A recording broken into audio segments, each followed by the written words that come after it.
Good night. There's been a lot of stuff going on getting this set up tonight. So it looks like Twitch is on the fritz. No idea why. I'm not going to worry about it. Things happen. Either it'll come back on its own or I'll deal with that another time. How are you doing? Hope you're having a good Friday night.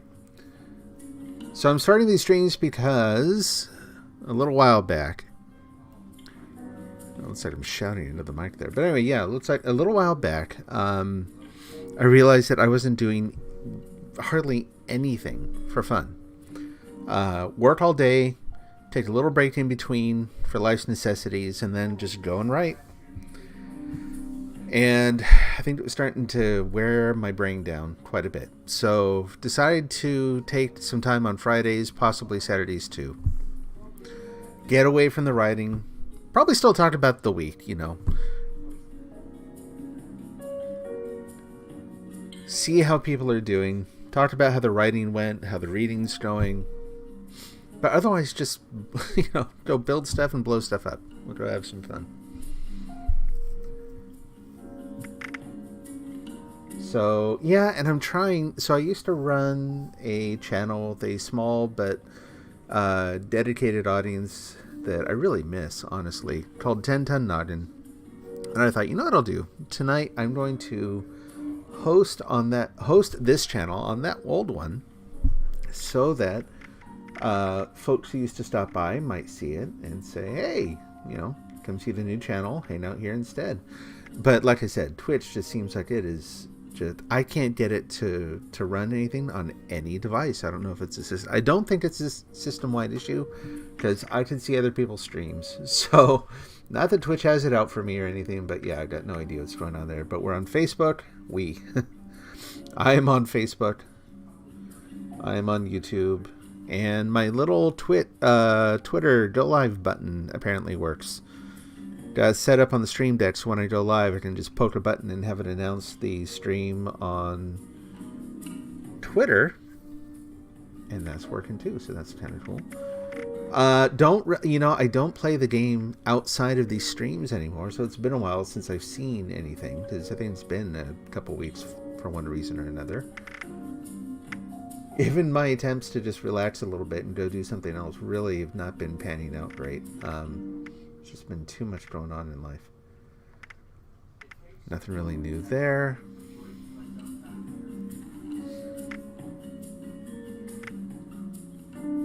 Not especially interested in the icons. What do we have for utility that's free? Oh, a free scrap kit, sure. Why not? That's probably it. What we got? Anything interesting? Responder stuff, not really all that interested in. Mr. Fuzzy Power Armor Helmet. The cash register, that's right. I remember seeing this. So my wife actually plays Fallout 76 a lot. I think she's higher level than I am now. I like the idea of this thing. I don't really need it yet. Let me guess. They're going to take this thing out of the store. Limited time, 10 days. Oh, man. Well, I'm not shelling over $5 right now. Maybe next week, if I actually play 2 weeks in a row, I'll think about it. Drop the cost of a cup of coffee on an imaginary cash register. Not tonight, though. For tonight, let's just get to the game. I was kind of surprised. There have been a couple changes since I actually streamed under 10 Ton Noggin. I never monetized the videos anyway. I never had the audience for it. But I tried to avoid copyright issues, of course. You don't want to encourage them. But I'm finding now that on my last stream... Oh, look at that. I've still got my old graphics there. I forgot that was in there. Oh, well. There's the old channel. I love the graphics that I came up with for that. I'm not a designer. I'm not a graphic artist by trade or practice or anything. But I was pretty happy with the theme that I came up with.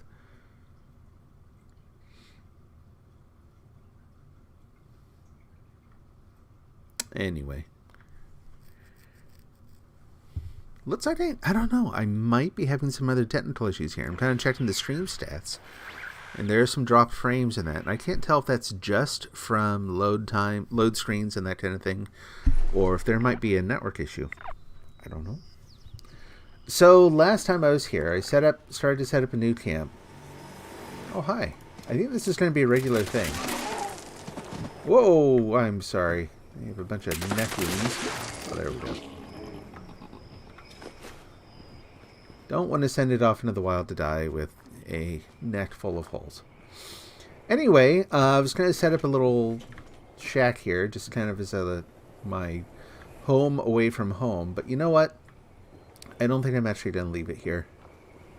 I think I had it here because I was talking about these things and how playing the game one day, everything I'm doing right now is oriented around writing and reading to learn to write better and where I get story ideas. And so, yeah, I was playing Fallout 76 last year sometime. Had never seen these things yet. Somehow, never made it down here in the game. Whatever it was. Maybe it was the first year it came out. At any rate, came along through the wilderness, and there's just that big thing up here, and it just looked kind of weird. I'm like, well, that's kind of interesting. Like, I can see it's... Oh, yeah, we're having more issues than just Twitch. Anyway, I just thought it looked kind of cool. It looked like a monument to something, even though I could tell it was, like, part of a train thing, part of a monorail. And from there, like, as ideas happen, you never know where they're going to come from. It spawned this whole big idea of a post-apocalyptic story that's about the very last days of the human race and some really weird stuff that happens around that time. I like magical realism. That's what I'm trying to write most of the time, and it ends up being magical realism that looks at first like it might be sci-fi, and then some other stuff happens, and back into magical realism. Right? It's not the story I'm writing right now. Point is, I came here because I thought, oh, it'd be kind of nice to have a little place near where that inspiration happened. The problem being, there's absolutely nothing else here. Like, there's just nothing going on. Please exit the area. This is where it's all happening, right? And look at that. We got some... Yeah, yep. They're doing pretty much what I'm thinking about doing, which is finding a spot out around here somewhere, setting up a little base there so that when these events occur, because this is where the vast majority of them happen, I'll be set up. I mean, yes, very likely my home will get destroyed over and over and over again by stray nuclear bombs, but hey, that's life. It's life in the wasteland anyway. So right near the fissure site. So yeah, I think we'll probably go over there and find a spot and set up camp. First though, gotta change clothes. That's why I keep going in there. Is that another? Woohoo! Where'd it go?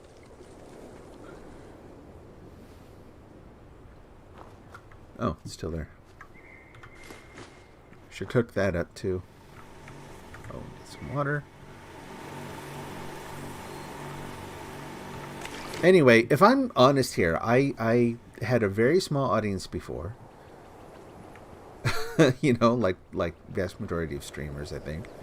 I'm now talking about literature and writing. I'm expecting the numbers to actually go down and stay there. But you never know. Lots of people out there write. And writers need to relax just like anyone. So here's hoping. Alright, so let's take a look at... We got Super Duper enabled already. Let's do some cooking. Cook up the lunch that stopped by.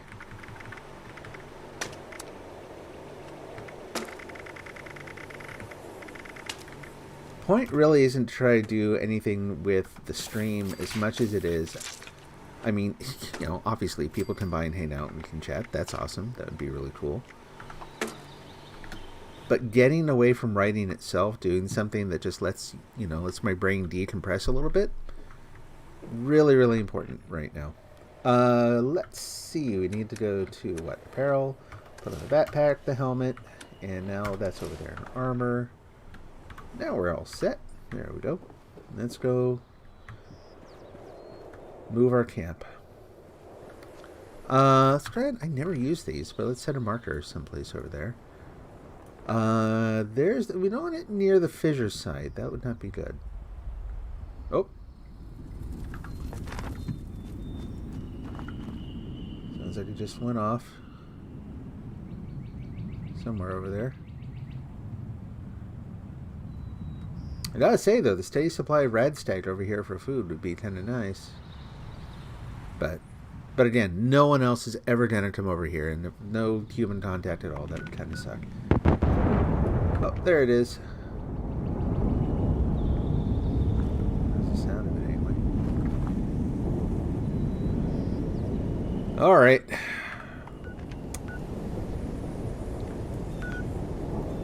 I'll also put it near here. Get more people through there anyway. I wonder how close you can actually get to the monorail. Let's go try that first. And to do that, let's kind of get my old habits going here. Let's travel up to... Let's just move the marker. Let's go up to Foundation. Couldn't remember what it was called. I don't know the name of anything in the game anymore. We'll walk. We want stuff to happen along the way. Don't need to fast travel everywhere. I think because I don't have Fallout First now.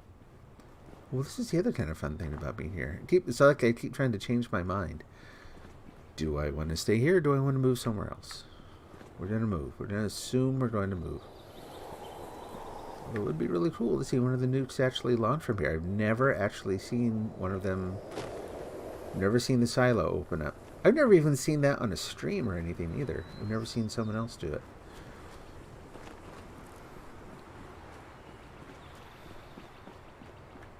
You have to be in just the right place at just the right time. Seems like that would be a little tough.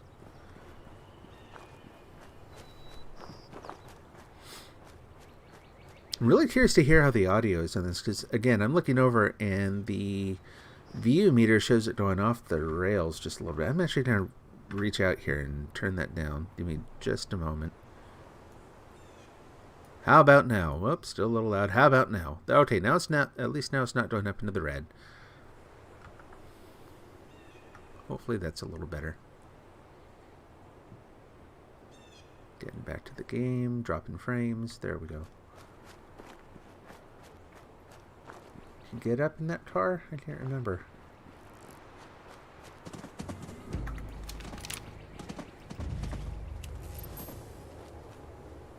I've got enough lunch already. So I'm going to make sure it wasn't anything that was going to attack me. Well, that's kind of fun then.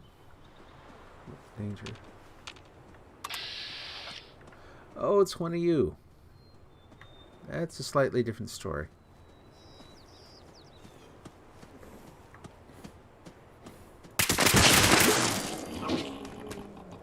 Surprise.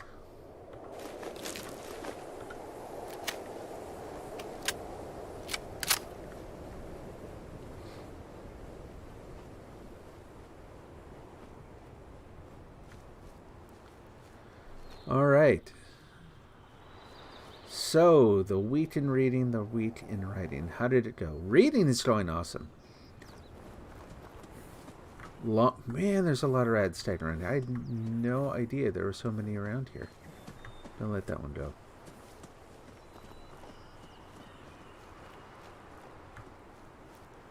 So prior to the book I'm reading now, I was reading something called The Monsters of Templeton that I was really looking forward to. Based on what I'd heard about it, based on the kind of book it was, based on the excerpt that I read from it. For many, many reasons, I was thinking this is going to be a lot of fun. This is going to be a really good read. And it just was not at all. Really disappointing, really frustrating. Hopefully the last such book that I'm going to try to muscle through, that ended up being silly too. Fell into my old habit of, well, I started reading it, now I have to finish reading it. Because, I want to know how it ends. Maybe I've judged it too quickly, I'm 2/3 of the way through. Maybe something will happen that'll turn it into an awesome book. And that one, that wouldn't actually be the first time something like that happened. When I read As I Lay Dying, I really did not like the book for the first, 3/4 of the book almost. But then when it landed, when it got to the part that kind of turned it for me, it's really good. Still not one of my favorites, but it did completely reorient my view of the rest of the book. So I was kind of hoping for that sort of event. I was looking for something that would turn me around and make me think, oh, that's why I've put up with all this. That's why I've gone through all this here. It just never happened. It was just bad all the way through. Reload. Let him run off into oblivion there.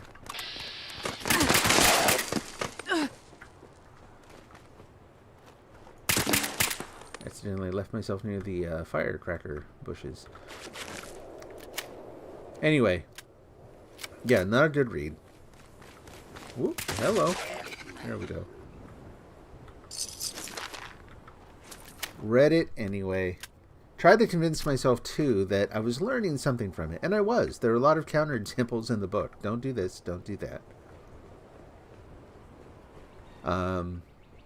One of the main ones I remember was, you know, if you're going to have flashbacks, not really flashbacks, if the book is going to take place in multiple time periods, that's fine. I like that sort of thing. That in itself is not bad. But the author was not very good at character development. A radio jammer, I don't think I've seen that. Not very good at character development. And so the parts where you go back in time, A, you're dealing with characters that right at the very beginning you don't care about a lot. And then B, you never stick around with them long enough to actually develop them into anything you like. So I was thinking of doing something similar, you know, having portions of the book. The story I'm working on does take place in multiple time periods. Take him down just a little bit there. That's how you do that. Anyone home? Takes place in multiple time periods, which is, again, it's fine. And it's primarily going to center around one character in that older time period. And I thought, well, you know, I'll also have almost like little short stories in there where we jump back in time and we get an open and closed story of some other characters. They're there and then they're gone. And I'm not nearly as convinced I'm going to do that now because, again, while it might work in a short story, it's a separate format. When you're reading a novel, you're kind of, you know, tuned. You're expecting to have everything connected in different ways. The expectation makes all the difference in the world. So it just test the science. I don't know if I ever noticed that down there. But anyway, it just doesn't work as well. So going back in time is fine. I'll do the part where we stick with one particular character and let that character develop. And that's the one character that then later on reconnects with the present time period. So that works. Or it should. If I do what I do halfway decent. All the other stories will maybe just be separate stories. If they really can stand on their own, then just let them stand on their own. Don't make them part of the novel.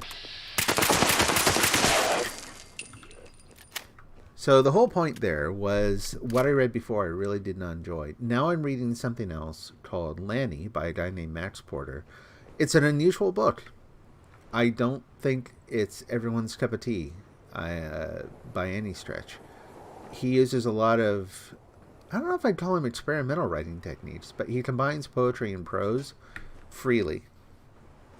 And so you'll have very short chapters with especially chapters around one of the main characters in the book, who's this ancient pagan thing that wakes up at the very beginning of the book and is sniffing around for the title character, feels connected to him somehow and is looking for him. And so the portions there, you're not just dealing with poetry in terms of the language. He actually uses different typesetting. Like he has the words kind of curve and bend around the page to describe what he's hearing. And I mean, it works brilliantly. It works really, really well. Or at least I like it. But again, not for everyone. But it's such a strong contrast. Whereas I was only learning by counterexample from the previous book. Don't do this, don't do that. Here, there's lots and lots of good examples to learn from. And, I mean, just on a more basic level, I'm enjoying the book. I like the characters. They are already pretty well situated in my head, even though I've not read a whole lot of the. It's a short book though. It's a short novel. I don't know, small pages. It's hard work making a living out here. Oh, that freaked me out for a minute. When I say small pages, it's a small print format book. Like it's just 200 short pages. So it's not going to take long to get through. But it'll be enjoyable. I have heard some noise about the end. I don't know what goes on in the ending. No spoilers. But I'm expecting a little bit of a challenge there. But, just makes me want to read it all the more. And yeah, like I said, lots of, good things to learn from in terms of, like how much or rather how little you need, if you're doing the right sort of things, to do character development, to garner interest in what's going to happen next. Because, yeah, Monsters of Templeton, like I said, I was learning from it, and I convinced myself that if I finish this, one way or the other, I'm going to learn something from this, and I did. But maybe the most significant lesson was, don't read something where most of what you're learning is by counterexample. It is exhausting. It's depressing, honestly. You're reading something where you're feeling that negative about it throughout the whole thing. It's psychologically, it's not the healthiest thing in the world.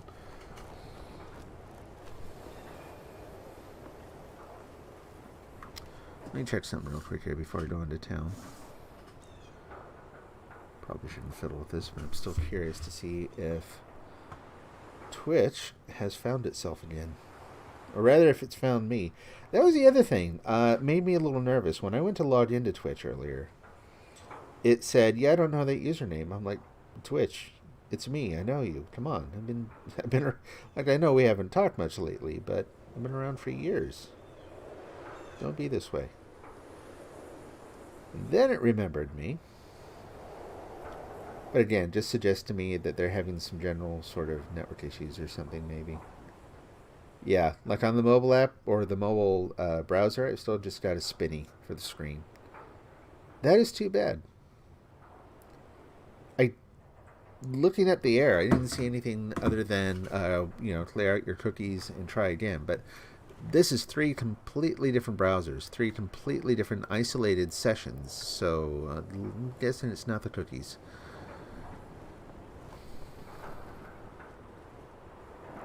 So let's see, other bits of the week in reading. Still reading Underworld by Don DeLillo, slowly. That's one to, I've not read a ton by him. I read enough to know that I really do like his style. Put that away, that's vaguely threatening. Maybe some extra patrols over there. Yeah. Finally, someone with the guts to help. We just discovered that one of our turret control circuit boards is missing. Skip. If you can get it back, we'd be... Yeah, sure. Sure, we'll do that. Excellent. Fortunately, we put tracking transmitters into the really sensitive stuff like that. I can show you roughly where it is, but you'll have to wait until you're closer to get an exact fix on it. Cool. We'll go do the thing. I wonder how many of those the other currency. Again, I can't remember the name. It's been that long since I played the game. I can't remember what anything is called. Treasury notes. How many do I have? 3.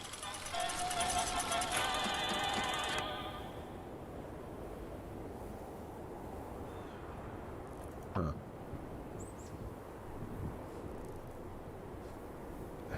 I really don't remember how this works. Damn.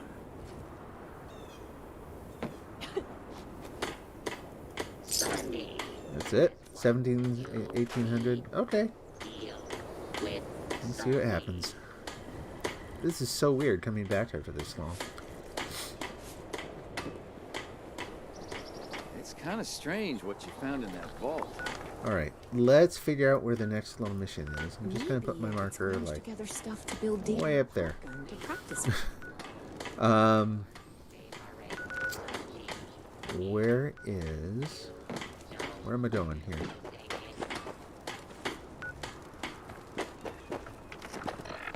is heard this? Sonny got a new shipment in. I gotta go check it out.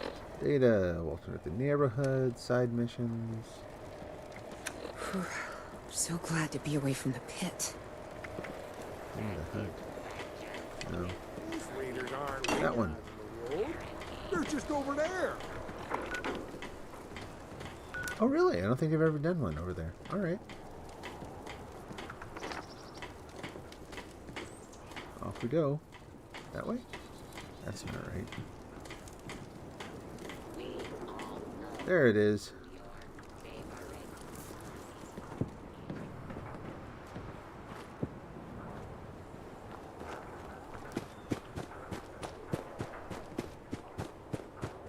I don't understand why we can't get a few more Sonnies to do it. Whoop.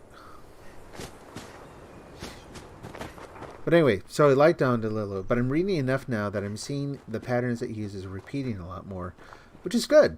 It's, you know, kind of healthy to see it in a broader context where, I don't know, it helps to develop a better sense of what's really novel in the writing and what is just his sort of fallback. This is the thing he does, you know. What's ordinary Don DeLillo? What's, you know... Anyway, it's hard for me to describe. I am enjoying seeing more of his writing. Feels a little less... oh, I don't know. Special? But in a good way. I'm going to say, like, you know, the one I'm reading, Underworld, is not strong on plot. It's like a lot of... It's this camera that's kind of moving in and out of various people's lives, and it tracks this baseball from a famous game, and that's not really a problem for me. Like, I'm actually finding it fairly easy to read, regardless of the fact that there are, like, lots of characters, and their connections aren't exactly clear, and whoops, and the plot isn't, you know, it's not very strong plot. There's most of what I'm getting out of it is just from the, you know, sentence by sentence, paragraph to paragraph reading. But I'm kind of curious to see how long that holds, honestly. Like, if I get to the end, I'm like, well, that was enjoyable. What was it, you know? And then it's like, well, what was your favorite part? It's like, I don't know. Like, a billion things happened. It was a pleasurable read. That's it. That's all. The end. That would be kind of weird. And right now it feels like that's kind of where it's going to land.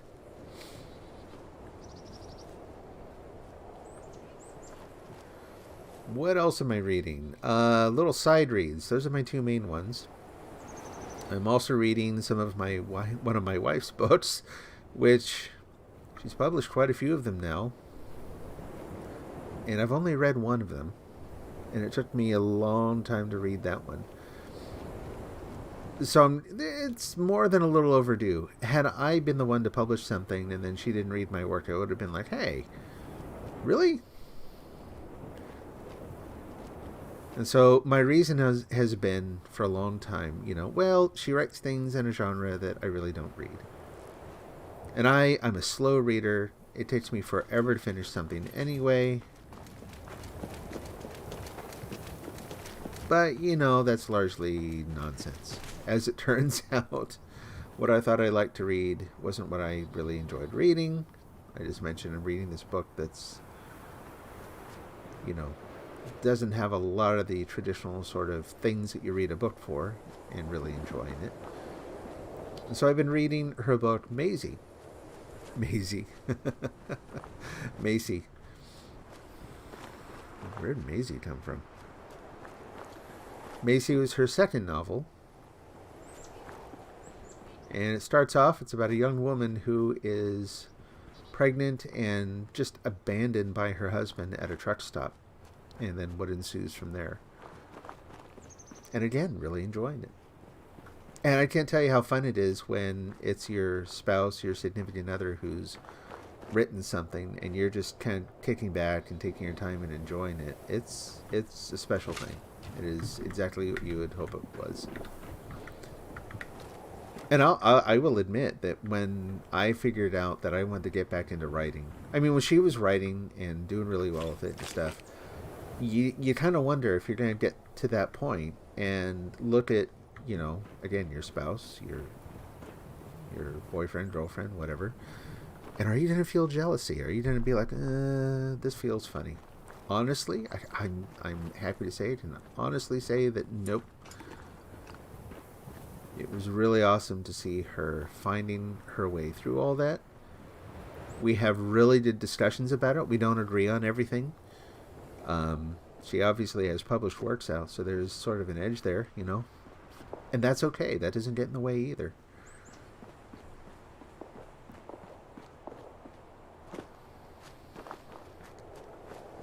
It feels really good that we can actually share this thing. It's pretty cool. And honestly, the way marriages go these days, a lot of the time, I'm not sure how common that is. So it's something that, definitely something I enjoy, something I treasure. But yeah, so I'm reading Macy and enjoying that. Other bits and pieces of things I'm reading. I am reading a book I got called, I believe it's called White Onion, Red Onion. Let me find it here. Red Onion, White Onion. Reverse it. And it is a book of Malaysian folklore translated into English. And it's a culture that I know virtually nothing about. The stories, or at least the first one, is cast in semi-familiar terms. It's described as a Cinderella story, and it is. And it has so many of the same hallmarks, but it is also so much its own thing. But that's been really fascinating. Really, really enjoying it.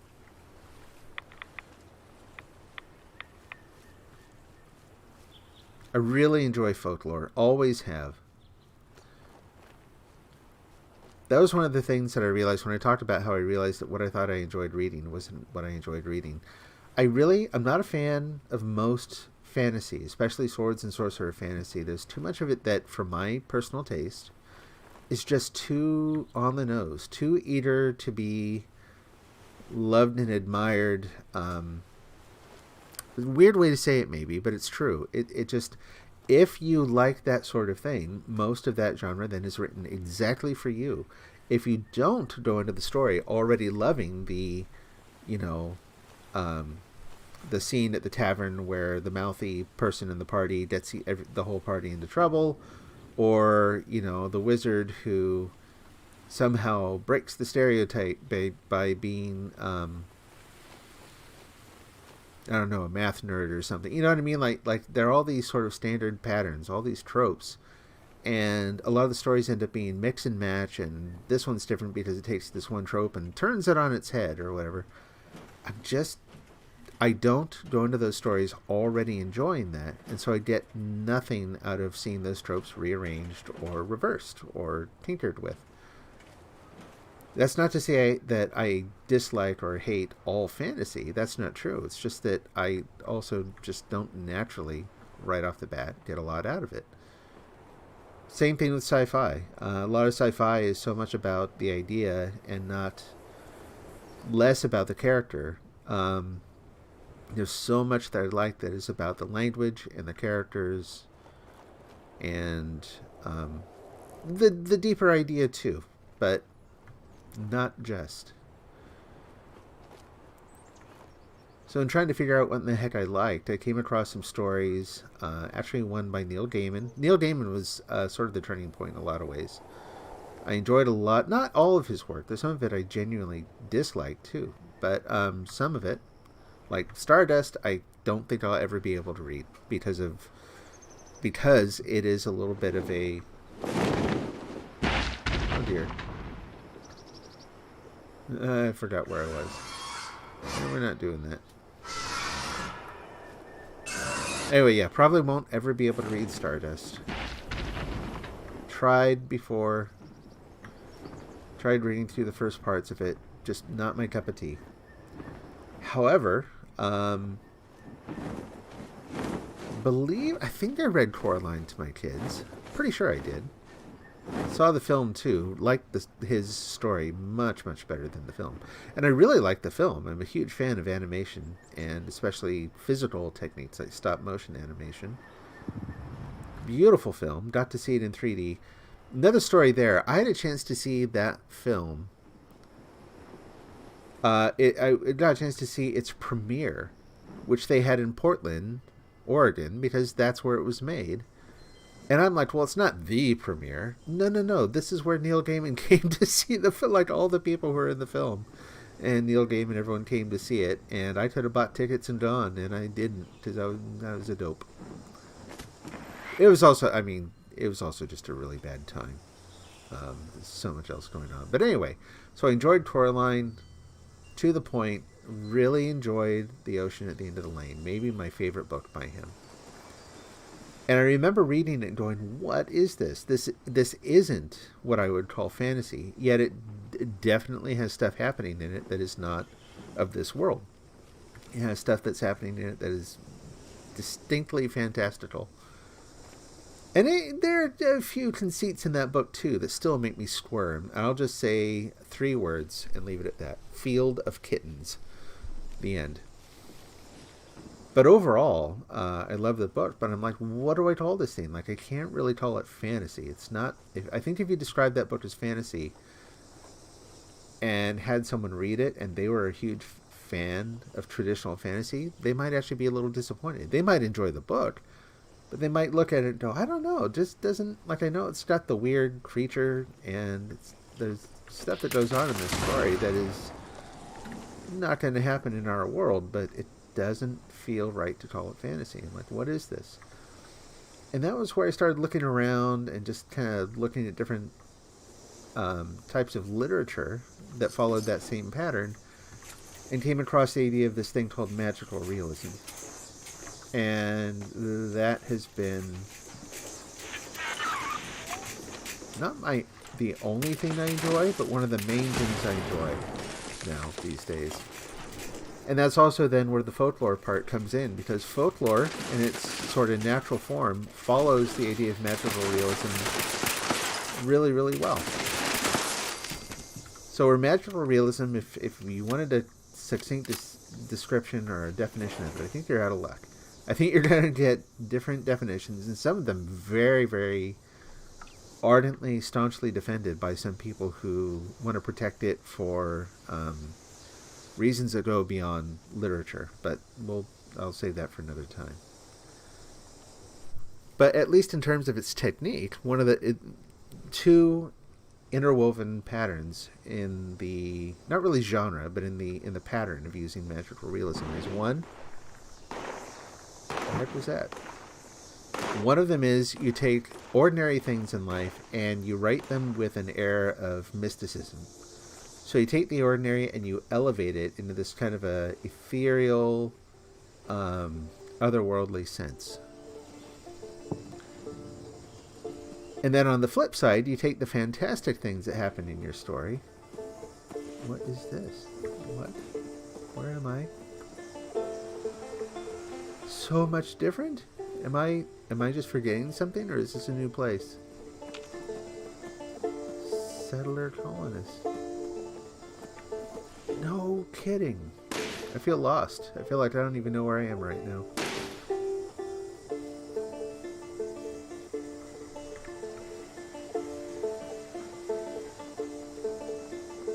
Yeah, I've not seen this before. This is a trip. What the heck? Where am I? Torrance house. Huh. Am I just tripping out here? Like...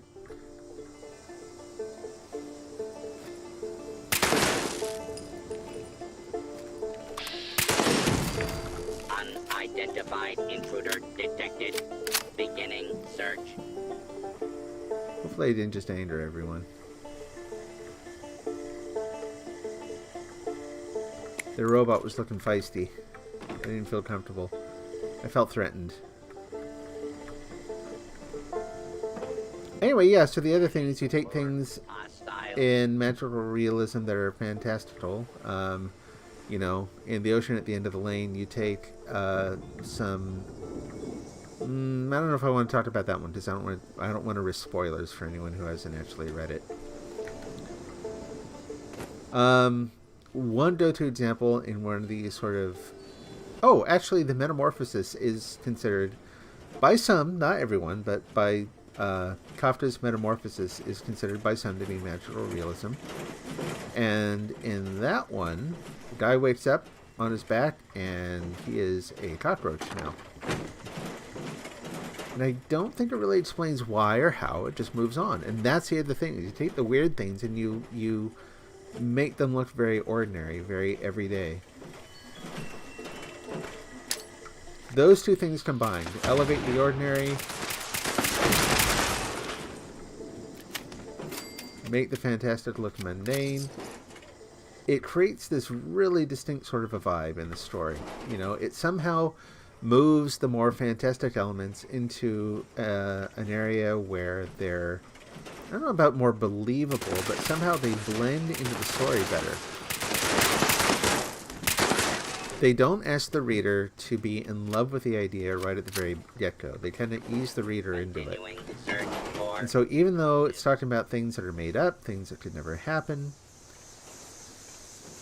it somehow facilitates a story that's about, you know, human nature, character development, that sort of thing better, to me, than traditional fantasy.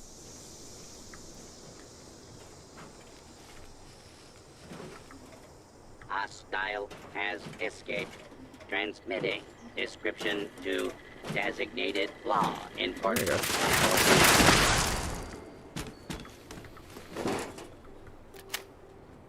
Alright, traps in here. I'm waiting for something to blow up.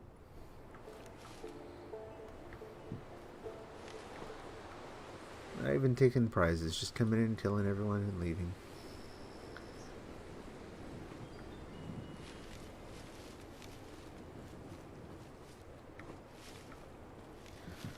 So folklore, how does folklore fall in there? Well, like I said, folklore, we tend to think of it now as fairy tales, right? These stories that are primarily for children, and there's kind of a very narrow range of stories that we know. I mentioned the Malaysian story recast, basically describing itself as a Malaysian Cinderella. You know, there's Cinderella, there's Pinocchio, there's oh gosh, Rumpelstiltskin. Go through and name all these sort of things, but again, they're seen as childish or for children. Traditional folklore is not just for kids, and this is not like a retelling of the idea that, oh, well, when you go back and look at the original stories from the Brothers Grimm, they're so much more harsh than what we tell kids nowadays, which is true. And also it's worth noting that the stories that the Brothers Grimm collected and put together before they got a hold of them were even more harsh and maybe disturbing than the stories that they ended up publishing. But anyway, the point is that beyond all that, folklore was everyday life. Folklore was what people, it was the stories and music and songs and and habits and traditions and rituals that were part of their everyday life that helped them make sense of what was going on around them. And a lot of those did end up centering around things that are by today's standards, you know, like the good folk in Ireland, I'm not going to say it right, but the Holde folk, the hidden people in Iceland. There's Malaysia has an idea of hidden people too, and I cannot remember the name of them. I remember. Nope, not going to remember it. But anyway, they have their own stories about the hidden people. And stories about how if one of the hidden people has a child with a human, how the child would be invisible. And, you know. But again, these weren't stories just for kids. These were stories that adults also, it was just part of their life. You go back and look, even within the last 100 years, maybe at this point a little more than 100 years, at the everyday life of people, like in Ireland, I remember seeing this actually, of all places, on TikTok recently. They're interviewing some older ladies who were talking about November Night in Ireland and how you were not supposed to eat blackberries after November Night. Now, November Night, I know little about. I'd have to go and do some research on it. But there's one particular night where after that, you don't eat the blackberries because the good folk will come out and pee on them. And so if you're basically, like, as a routine thing, apparently, during the year, after that night, don't eat the blackberries. Otherwise, you'll be eating fairy urine, apparently. And the point isn't whether or not the stories were, literally true. It's about how the fantastic touched on everyday life in many, many ways. And how that is, believe it or not, still happening today. We think that we have, everything pinned down so much better now. And yes, we have learned a great deal. Science and engineering have given us a much different view on the world, of course. But it's not done. You know what I mean? There's still folklore today. If you want an example, go look at Slender Man. You're like, well, wait a minute, Slender Man isn't real. It's like, no, but Slender Man still influences people in very real ways. And even then you might say, well, those are just the gullible people. No. Stories that we tell like that have to do with fear of something, where it influences someone in their behavior, where they will even admit they don't believe the story is true, but it still influences them and might alter the decisions that they make on a day-to-day basis, and whether or not they're actually going to alone go into that abandoned building or whatever on a dare or a bet. Anyway, that point where the fantastic crosses over with real life is really fascinating to me, and I think it's blurrier than what a lot of people will admit. Folklore and the way we tell stories about those sorts of things and how it influences our life is really interesting to me. I love hearing folklore, contemporary or otherwise, things that go back 100 years or more. I especially like things from about the last 125 to 150 years, somewhere around there. And even more narrow than that, I really, really like stories about the good folk, the Hulda folk, the hidden people, and that, because those stories seem to say, they're so universal. It seems like virtually every culture in the world has some version of the hidden people, and has this sense that they are somehow either eternal or at least very long-lived. How you have to be very careful with them. They're called the good people not because they're actually believed to be good and upright people, but because people worried that if you didn't sort of pander to them that way, that they might do something awful to you, ruin your crops, or take your children and give you back to Changeling. That sort of thing.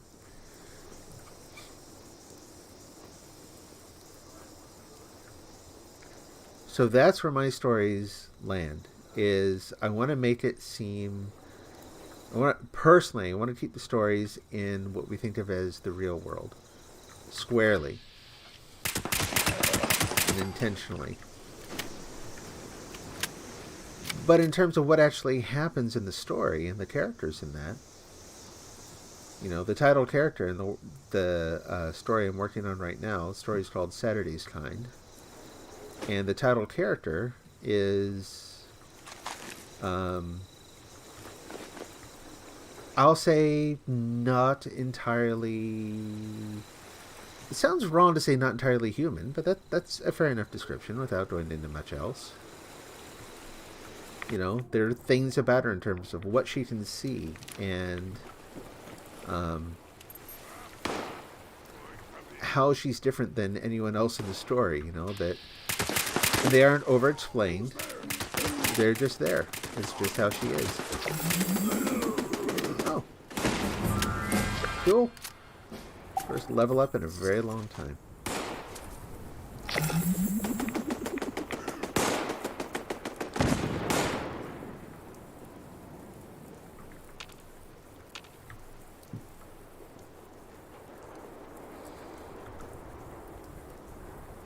But if at any point it starts to feel like fantasy, I've got to back off.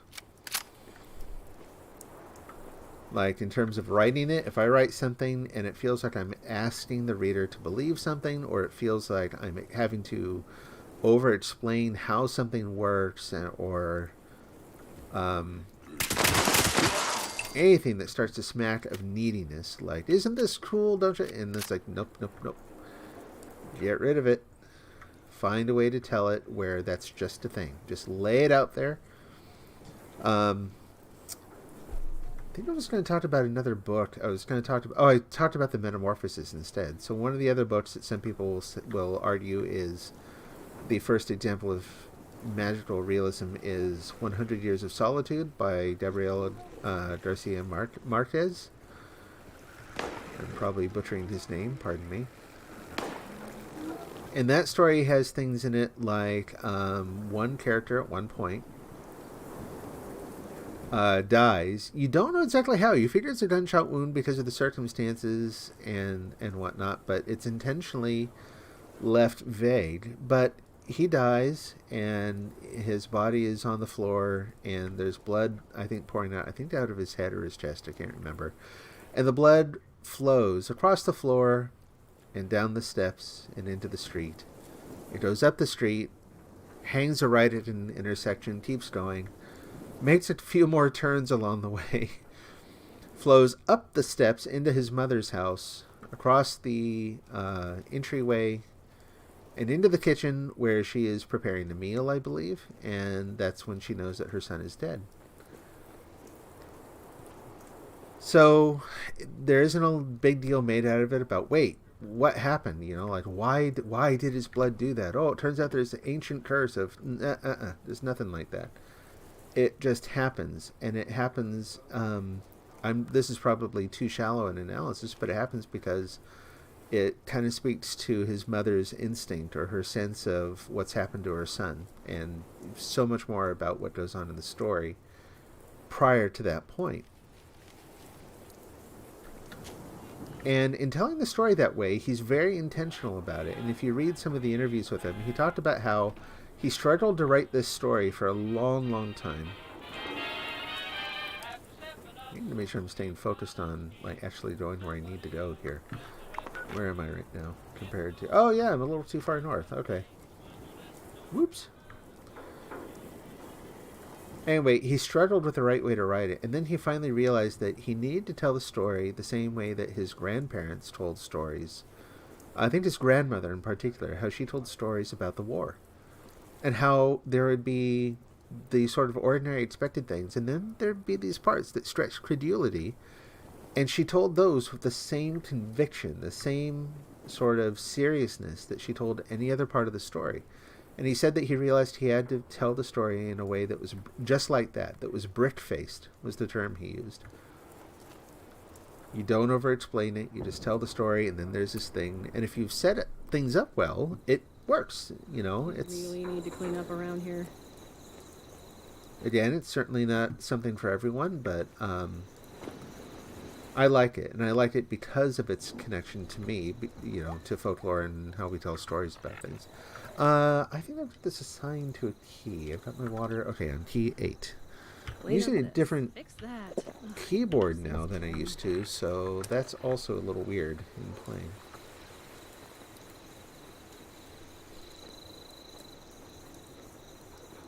So yeah, my main character Saturday, for example, can strongly intuit how people are feeling. She's a little bit of an empath, but I don't describe her as an empath anywhere in the story. We get evidence of it because of how she interacts with people. But at no point does it say she was an empath and this always happened and here's how she... And there are going to be little hints as to how exactly she reads people, you know. There's no physical description, or right now the way I'm planning it, there will be no physical description of her eyes in the story. Only that during the day she keeps them covered up, and that when you see her at some points, when certain characters see her, and she's really looking at them, I'll describe how they feel about how she looks, how it's unsettling, how it kind of lifts them out of the moment, and they feel a little, for lack of a better description right now, because that's the writing part, that'll happen later, that they just feel odd, that there's something, all we get about how she looks is other people's reactions to how she looks. And later on, there's a part where the main character, she's the title character, but we get most of we see the world through one main character, a young guy named Gabe. And there's a conversation between Gabe and Saturday where he's looking at some of what she's drawn, and she's pointing out distinctions, and she's pointing out I'll just say things about the picture that he can't see. And there's not a big deal made of it, but we again get the idea that, there's something very different about how she literally sees the world, about how she literally perceives light and whatnot. And it all fits within a framework. That's the other thing that's important to me, is that it's not all random. It's not, just do this because it sounds neat. There's a reason, both in terms of the internal story, who Saturday is and where she comes from and all that, most of which will probably never come out in the book. You weave this really rich tapestry so that you can then pull out a single thread to tell your audience.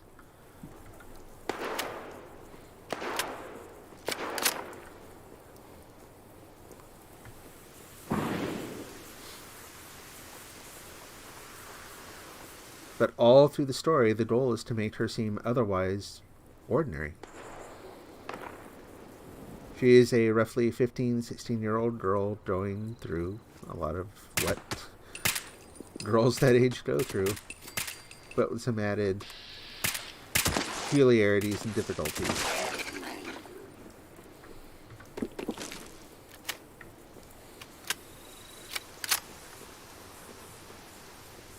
But yeah, I did a lot of, she was not invented out of, what do they say it? Out of whole cloth? She is a tapestry, to keep the metaphor going. And a data user. She's a lot of different pieces of folklore combined. And people who are fans of folklore will probably recognize some of those bits and pieces, and that'll be another sort of aspect of enjoyment of the story for them.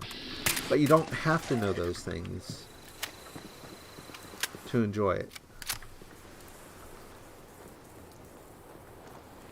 Anyway, I'm enjoying writing it. It is also proving, it's the hardest thing I've ever done, and I knew it would be. And so be it. This is it. This is what I do from here on out. Like, I am at the point where if I never ever finish this particular book, but what I did was spend my life trying to write it, that will be enough.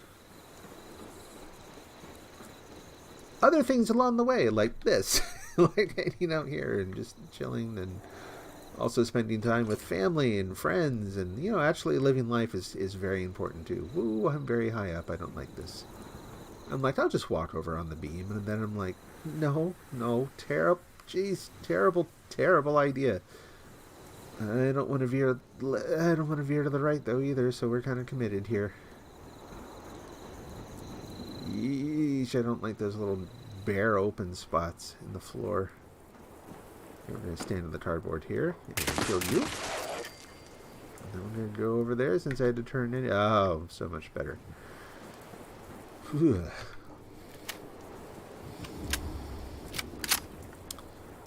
Well, so I've been talking a lot, but how's the writing actually going? And the answer is painfully slow.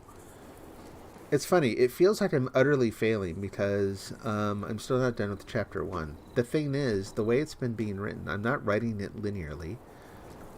Where I thought the story was going to start is now not where the story actually starts. So I've written a chapter, and then that chapter moved to, like, that's going to be something later in the book. And I've written some of the middle chapters, and so I've actually got a total of 5 or 6 chapters written, which is fine, and then probably hundreds of pages of other material on developing the story and that kind of thing, it just isn't coming out in the order that it's not coming out in the order that it's going to be read. And when you are a new writer like me and you are taking on, which we'll talk about this in a minute too, I'm taking on something that's maybe a little unusual in terms of the format, the structure, it's going to take a while. It is still the story I'm absolutely committed to telling. I took a little time at one point and tried to go write something else instead, and it went very, very poorly because I kept coming back to this. So I figured, okay, this story is so important to me. I'm gonna focus on this one. But this week has been all focused on still trying to write that chapter 1.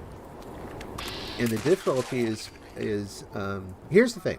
So I've actually shared some of what I've written in the early chapters with a group of people I don't know a couple times, and the feedback has been overwhelmingly positive. And when I say positive, I mean I was blushing. I got some compliments from people that I never would have expected. It gave me the confidence that the parts of the story that I'm focusing on are doing what I want them to do. I got so much good feedback that it's working. Like, all this effort is really, really paying off. Is it just me, or a lot more of them exploding than usual? So it's definitely worth the effort. But I also got some feedback where it was positive. It was, oh, I love this part, but then you didn't develop it. And so that grabbed hold of my brain. And I thought, well, now I need to develop this one thing. And it's like, well, okay, hold on. Couple problems with that idea. Are you going to get up, or are you actually dead? You're in nothing. You're nobody. Anyway,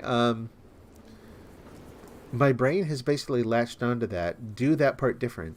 And I spent a lot of time doing it, and I ended up doing exactly what I was just saying earlier I should not do not want to do. And that's explaining too much and saying, okay, well, this happened, and then here's why, and here's kind of how it works, and here's what happened in the past. And I started looking at it again just this week and going like, nope. I let myself get distracted. I got into this mode of writing where I'm now not writing what I set out to write. A certain degree of confusion or feeling a little ungrounded is perfectly fine, perfectly acceptable. And I just have to kind of accept that. And I also have to, frankly, write more. And then when I share more. And then, you get the bigger picture. You see whether or not the idea was what you thought it was or not. I had one technical problem I had to solve, and that was something that I described early in the book, in the very first paragraph, in fact, is meant as something that, again, magical realism, it is halfway between metaphor and literal truth in the story. They took it strictly as metaphor and were disappointed that it wasn't real. That it wasn't something that was going to be developed more in the story. And so that made me go back and say, well, it is meant to be real, kind of. What made you think it was a metaphor? What's doing that? So that's kind of what I'm focused on, is rewriting this part. The opening paragraph basically describes the main character looking back on, or it's describing him in the middle of this period where a girl that he had strong feelings for is now dead. And the way it's phrased is that, he, in the weeks and months after she died, he spent his nights lost in her absence, exploring and excavating, gathering the things he would use to make her ghost. And that idea of making her ghost latched on with people. It ended up being a very popular idea. And then later on, when I described more of that, and somehow they took it as, oh, it was really just a metaphor, and he was, wasn't really real. And I'm like, no, I don't know if you noticed, but something physical appeared in his room that was meant to suggest that he was really doing this somehow, So that's what I've been working on, and I've kind of abandoned the version of it that over-explains, what it means for him to be... I got myself get totally off track here again. I was explaining a little bit more about kind of the, how did he go about doing this, that it was accidental, that he just kind of did it by instinct. And I'm like, no, I'm not just letting it happen. I am describing how he arrived at the process of doing this thing, and that just breaks it. And even before I was conscious of the fact that it was breaking it, I could just feel it. I could not write anything in that section without feeling like, gross. This is just disgusting. Nope, burn it. Get rid of it. I hate these things.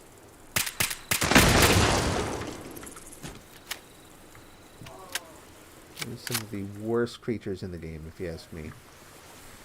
Big, floaty, squishy bodies, and yet it takes how many shots to kill them a lot of the time. Oh, they're just gross. Oh, Mirelurks. So now I'm back to rearranging some of the material I've already written into a version that is less apologetic, that is less about explaining what it means to make her ghost and how he figured it out and all this, and just saying, he did it. And here's how it went.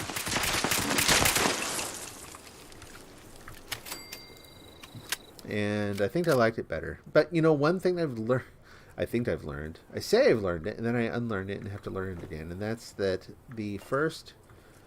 not just the first version of a thing you write feels like it's not the version you want to judge. But you also don't want to judge it anywhere near the time that you actually wrote it. Like, write it, get away from it, go write other stuff, leave it alone, leave it in the dust. Come back to it much, much later, and then see how you feel about it. The worst time for me, and I think for a significant number of writers, to judge what you've written is right after you've written it, which is why the whole cycle of like editing in place, doing the edit as you go sort of a pattern is a terrible, terrible idea, and I don't know why I do it. I don't know why I do it so much, but I do. Got your boots. Really got your boots. Got your boots and the foot inside it too.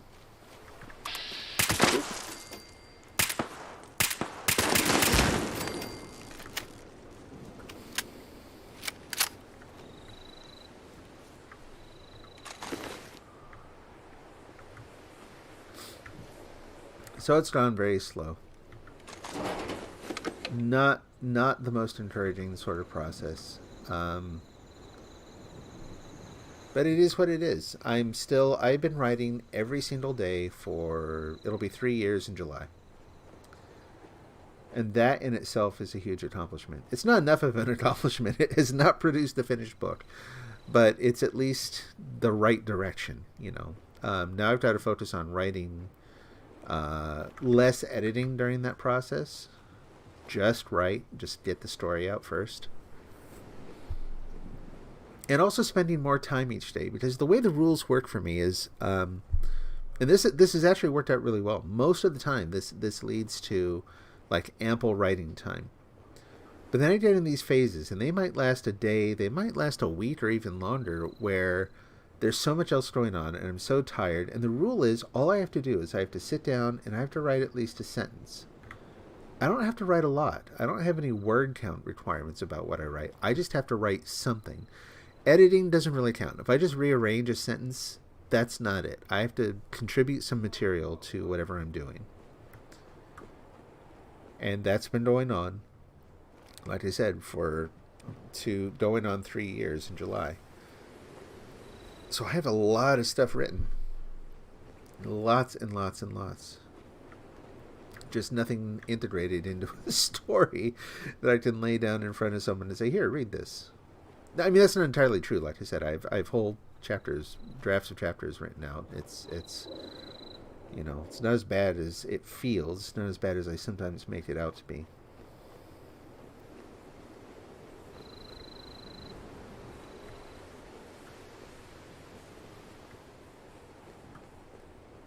This week, I had a couple really good writing nights.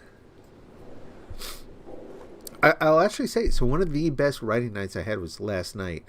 I didn't write a ton on Saturday's Kind, but I wrote almost a complete draft of a short story, and that counts too.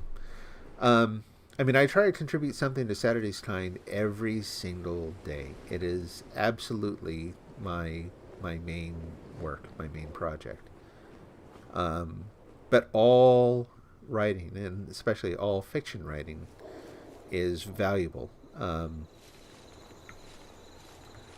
You know, if I ever want to get this published, you know, it would be kind of handy to have also published some short stories beforehand so that I have a little bit of a resume to send to publishers, you know. Do I have a radio thing I can turn on? How do I do this? Appalachia, a classical, and a property tracker. Oh, I don't hear anything yet. Oh, no, there it is. All right. Oh, we're still at 0. Yeah.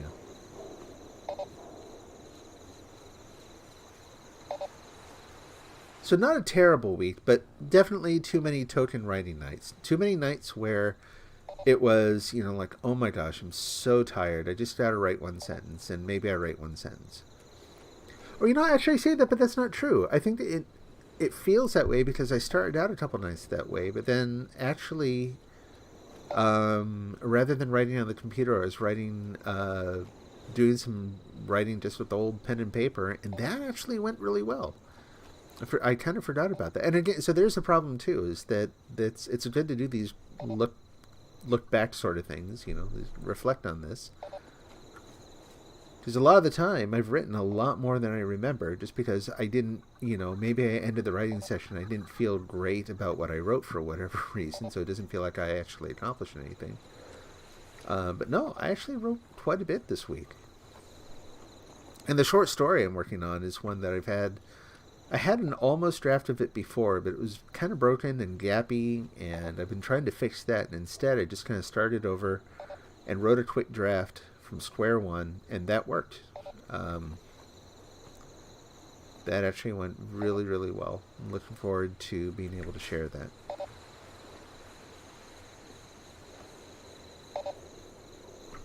Is it up that hill? How do I let myself get over here? How do I keep like turning around and going and looking for the this little mission I'm on, and as I'm babbling on about writing here, I like end up just apparently I'm just set on heading north. I don't know why. Go figure.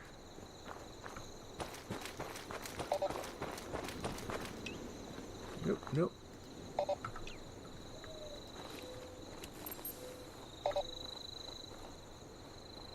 I don't think there's anything too terribly dangerous around here, but it's just going to waste time if I get into another fight.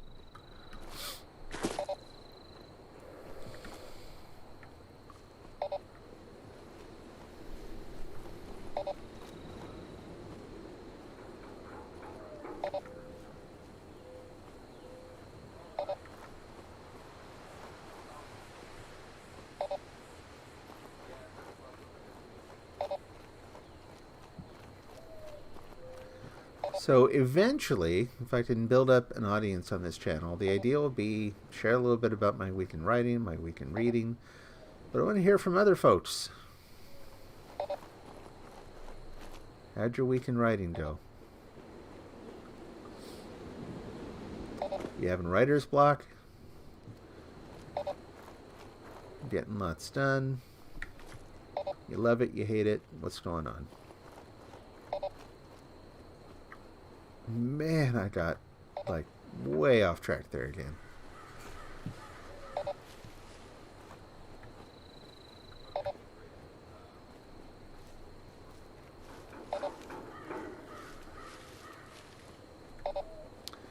And yeah, I have not done my required writing tonight. I did this first. That's going to be, I think the general pattern is, like, if I'm feeling so exhausted that I'm worried about getting the writing done, then the writing will come first. But most of the time, that's not true. I mean, I have written a fair amount while virtually asleep. Yep, I've made a full loop here. Darn it. So I keep going this way. I should stay up on the hill. Like, I've done my fair share of actual sleep writing. So, sitting here in the chair, writing the sentence, and then dozing off, and like waking up as my head slumps forward, and writing a little bit more. Not a lot of that, but I've done it.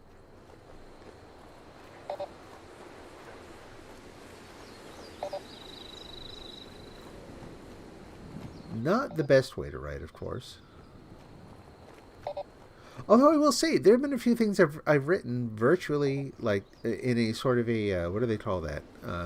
There's a name for that state. Lucid dreaming.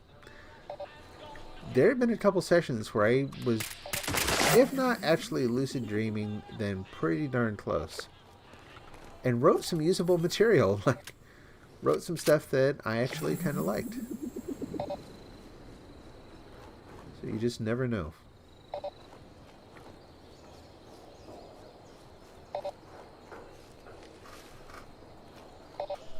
Tonight's going to be back to both the probably mainly chapter 1, but also I'm working on a little bit of a prologue.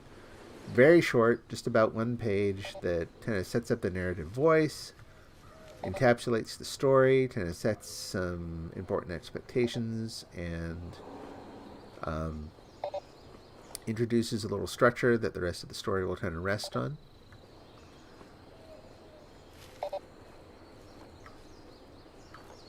So I'll probably be working on that just a little bit too. Keep tracking something here. There we go. Oh, it's a little Ford. I'll leave him alone. I don't think I've ever been attacked by one of those.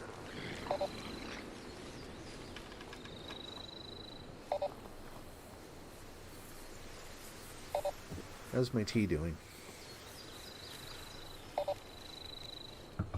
Just about out.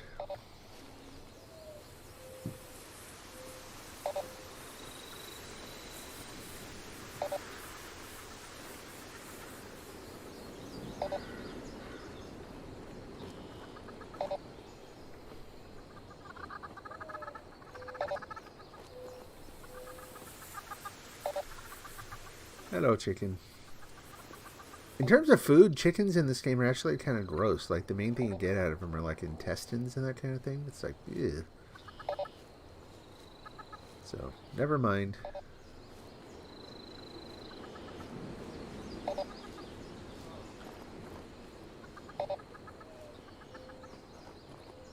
Still at 0%. Intruder. Yep. Identify yourself.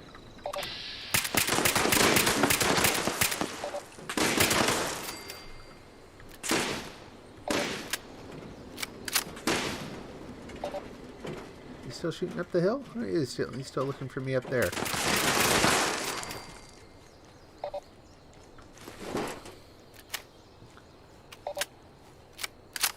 Still doing fine for ammo, looks like.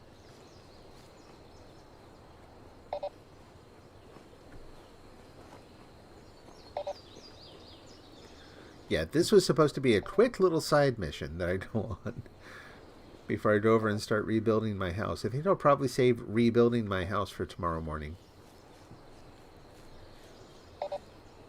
Me and my wandering in circles, getting off track.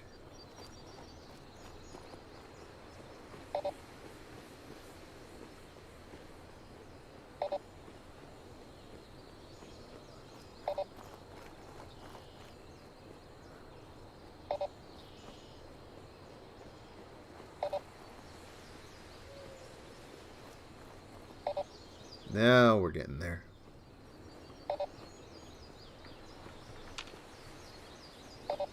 Very likely going to be some ghouls around here.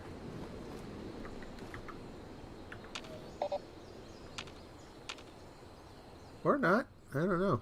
Abandoned, maybe?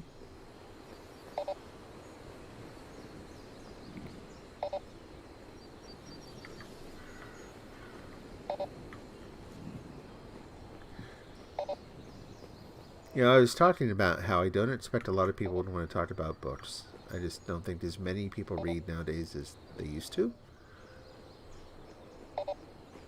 At the same time, one of the regulars on my other channel was a pretty avid reader. And we used to talk about books and that kind of thing pretty regularly. I don't know why I do that. Talk myself out of an idea. I'm going to do this thing. It sounds fun to me. I think it'll be good. It's going to suck. No one else will like it. Par for the course for some people, right? Not that there isn't a fair amount of evidence for that idea either, but, you know. Let reality prove it out. Give it time. Also in the past, I've been terrible about streaming at the same time every week. The people I've seen who find some amount of success, who, like one key element of it, even if they have some other aspect of their stream that really draws people in, is, you know, people know when to come find them. They're part of their regular This place schedule. has a lot of potential. If you don't have that, it's a crapshoot, isn't it? And with so many other people offering content out there, it's not a crapshoot you want to get. You don't want things to depend on that. 14.3. Now we're getting somewhere. 19. Quarter of the way there. Yep. So far, so good. 36. Looks like I might... Oh, nope. Still going up. Vary the course just a little bit here. Oh, yep. Even better. Even better. Nope. More that way.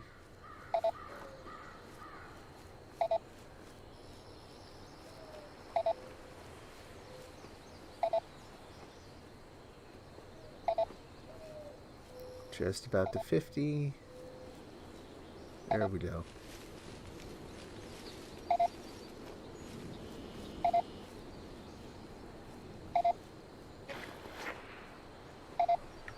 Verdant season in the ash heap. 59.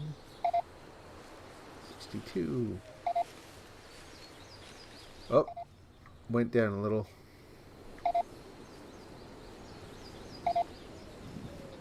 Nope.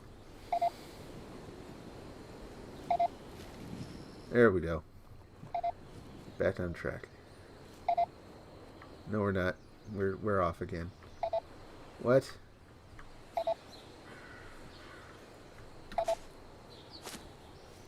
No.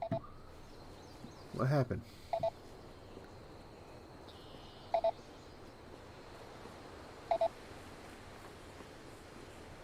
Whoa, what is the person running?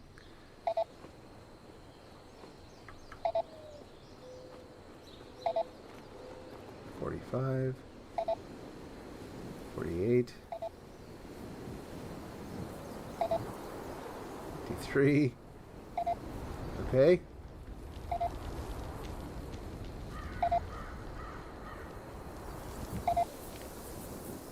Back up over 60. Now we're getting somewhere again. I thought I turned this way and it started to go down.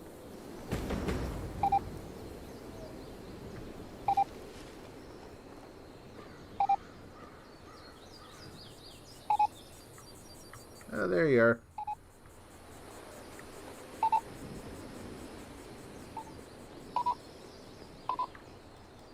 It's you. Hey, I know you want what I took, but we need it as much as they do.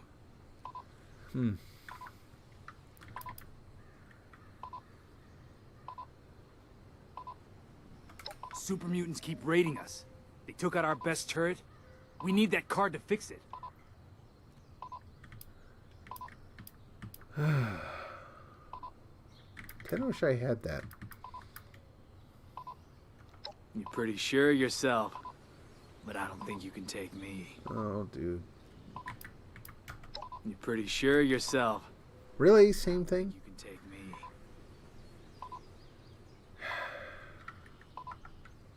Sorry, dude. No, not in the back. Not in the back. Have you seen those Mothman cultists yet? Straight out of... I know you want what I took, but we... Not if I kill you first. You gonna attack? Gotta love getting stuff for free. Good thing those settlers haven't. I feel dirty.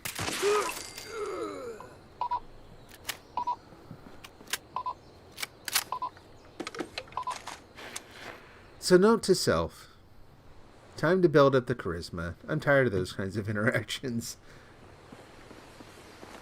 Tired of that always being the outcome. I'm honestly a little peeved at the idea that you have to keep your charisma that high.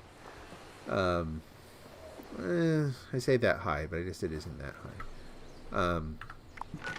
Just to keep that option on the table. So, but you have the system now with the different loadouts, so should be relatively straightforward to do that. So, you know, consider an alternate build with a higher charisma. Fast travel back to Foundation.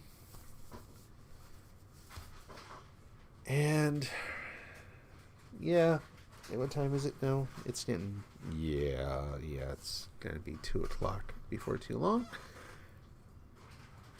Time to wrap this up. Maybe see if I can get Twitch working. And go do some actual writing. First, we'll take back the goods. You've got the gold! I knew you could. And I know what I'm going to hear from this guy is that, oh, it wasn't that important, but, you know, we got to send the right signal or whatever. It's like,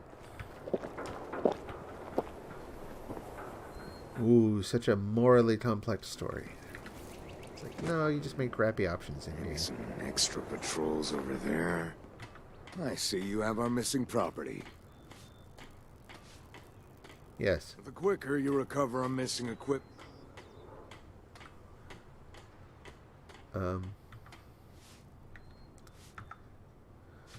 I see you have our missing property. That's correct. Menu. There we go.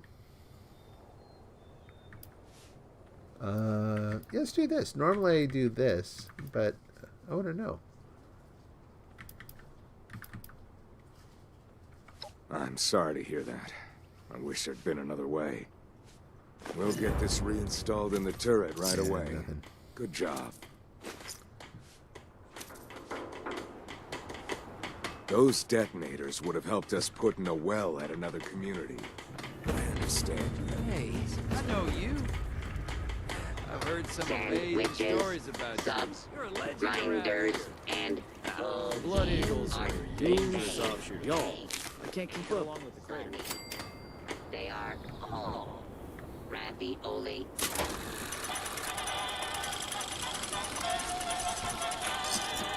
Bit by bit by bit.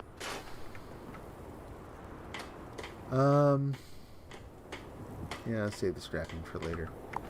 Let's fast travel home.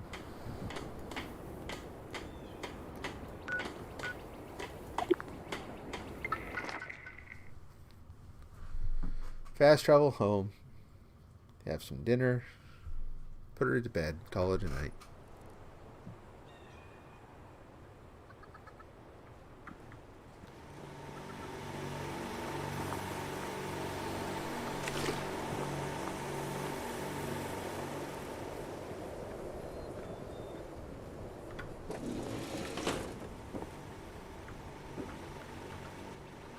I just realized I never did swap out my cards again.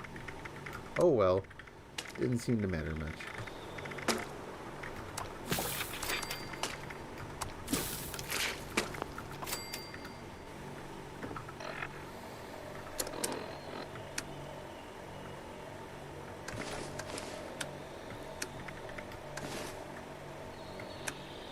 And we'll have meat steak.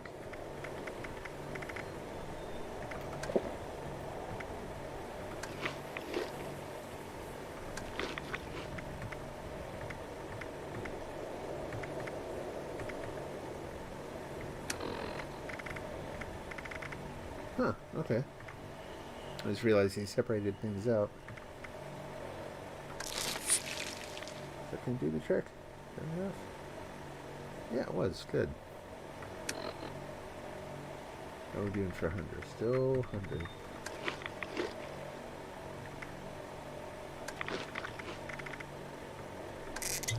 Why not? Alright. Make sure we're closed in for the night. It'd be nice if we did actually make it dark in here. Oh well.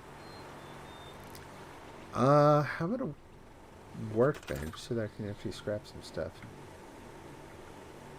Let's see.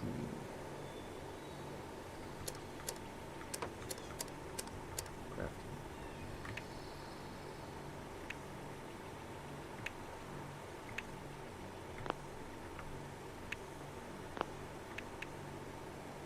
Yeah, there we go.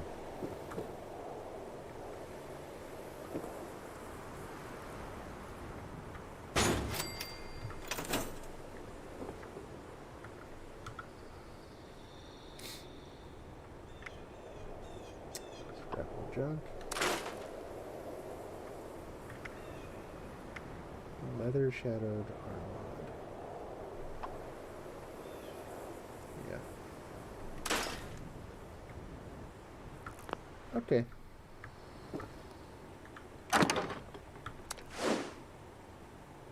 Do I actually have room in there to store stuff? Guess so. Oh, look at that! I didn't realize that you could actually store more stuff. They've increased it by... Oh, okay. Well, that's cool. I had no idea. Alrighty. And on that note. Alright, well, this was fun. Looking forward to doing more of this. Still would love to find a game that I enjoyed more. Something that had the same kind of casual, just run around and do stuff, not a ton of deep strategy or overly involved story. You know, something with a better build system and whatnot. But we'll stick with this for right now. So, hope you have a good night. God bless, take care, and we'll talk to you again soon. Good night.